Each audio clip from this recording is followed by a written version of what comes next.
Oyun Yorken gitmeyene oyun Huday canı yetmeyene oyun Turup dağı yıkmayana. Bu dünya ahir bolsa hezman bir yol var. Dereleri onu yapak bolsa geçmeyene kol var. Hiç vakit oturmarın umidi elden verip hedef tapıp yerden kalmana ayakta zor var. İnni uns verecek değil adamlan gepine. Men şu yolu gidecek yetince niyetime. Beğenecek bardadımı atsın ve hem yetime. Hudaya dilek salacak ılham versin hatımı. Ağlap oturmar yaratan yıkılsam. Özümü sayılacak eğer cennet tıkılsam. Umidi elden vermer mümçe yıllar otursam. Arduluğumu hasil edecek tohum bol ekilsem.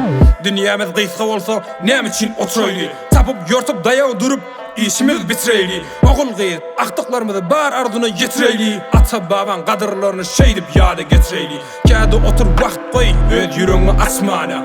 Yüreğine batırlık bir koplatlardan geçmene. Öd ödüne kudret ver bana takıp uçmana. Birin davulun başını git orpağın asmana. Oyun Vakken yatmana. Oyun Yorken gitmeyene. Oyun Huday canı yetmeyene. Oyun Turup dağı yıkmana. Oyun Vakken yatmana. Oyun Yorken gitmeyene. Oyun Huday canı yetmeyene. Oyun Turup dağı yıkmana. Hakkın var ağlamana, hakkın var gülmene. Hakkın var yolu tapıp dide vurup almana. Hakkın var çapmana, hakkın var durmana. Yöne hakkın yoktur ağlap oturmana. Telim yıkılarsın, telim kalarsın. Telim bir dünyan, balığını alarsın.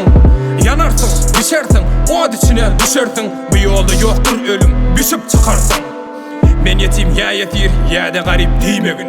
Sen pullu hem de bay, öyün kullu deymegin. İnni geldin bu dünya, urs meydanına. Her bela karşına çıksa sen üstem deymegin. Deyme benim şansım yok tağalıktın. Hiç bir dat ele gelmer sadalıktın. Köp mira adam şoňa deyip oturma. Sen sayrın köp cemlere gidip oturma.